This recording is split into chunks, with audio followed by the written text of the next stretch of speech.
Oye, déjame antes de empezar con más temas, que bueno, tuviera, si lo quieres, unas palabras en recuerdo de José María Calleja, el que te escuché decir que fue un referente para ti, fue profesor tuyo, y de Sí. Radovir Antich, que fue además de una leyenda de los banquillos, pues además un gran comentarista y ambos nos dejaron hace poco. Pues sí me gustaría, la verdad. Calleja para mí es el mejor profesor que yo tuve en la carrera, pero además quizá fue, no sé si el mejor o uno de los mejores maestros, hablo de quitando mi familia, que yo he tenido en la vida. O sea, Calleja era un ejemplo, que es la mejor manera en la que alguien te puede enseñar, porque cuando tú tienes delante un profesor, para que te enseñen tienes que tener la actitud de querer aprender.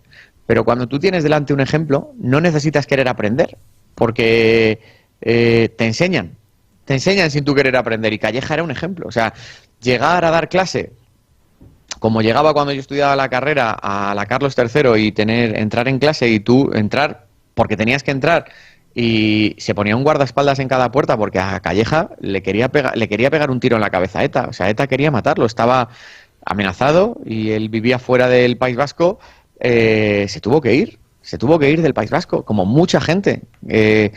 Y entonces para mí era un ejemplo. Lo conté también cuando murió. Yo empecé a comprar libros en una librería que se llama Lagun en San Sebastián, porque él un día nos contó la historia de esa librería y resulta que al final ya no era ni una librería, era un símbolo de resistencia cívica, porque cada dos por tres los violentos, los terroristas, iban allí, quemaban el negocio y la familia que trabajaba en esa librería tenía que volver a empezar. Entonces, ya se había formado una especie de comunidad de resistencia que lo que hacíamos cuando yo ya entré luego más tarde era ir a comprar libros que nos daban igual, o a lo mejor nos gustaban, pero la historia no era ir a comprar libros, era darles dinero, ¿no? O sea, era ir a pagar. Tú no hacías un donativo porque seguramente no lo hubieran querido coger, pero tú comprabas para que esa librería siguiera abierta siempre porque era un símbolo de resistencia. Entonces yo me acuerdo que ya había muchas veces que cada vez que tenía un partido a San Sebastián, yo no salgo nunca de los estadios. Una compañera me llamaba la seta, porque yo cuando llego a los partidos me meto en la habitación del hotel, así descanso la garganta, veo fútbol y ya está.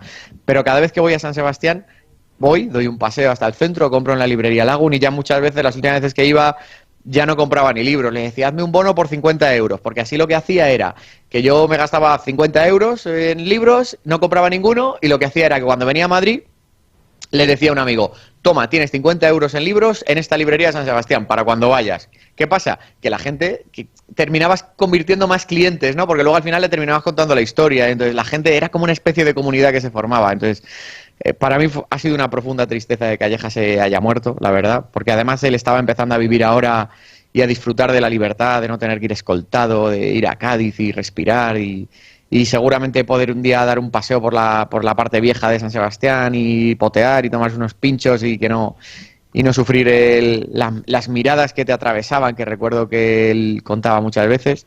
Y con Rado es que tenía una relación además más cercana, porque a José María hace tiempo que ya no le veía, ¿no? Rado era un amigo. Es de esas personas que aprendes. Para mí es que no puedo hablar en pasado todavía. Es el mejor comentarista que tenía tiempo de juego, el que más sabía de fútbol, el que mejor lo veía y el que peor lo explicaba. O sea, al que menos se le entendía, no explicaba mal, explicaba muy bien, pero se le entendía fatal.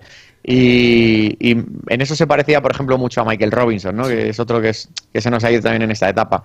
Entonces, igual que José Francisco no se ha ido y no se va a ir nunca, porque este va a ser su programa donde quiera que esté, y por eso seguimos diciendo cuánto queda José Francisco, yo me voy a seguir despidiendo en antena con un brazo para que Rado siga formando parte del programa.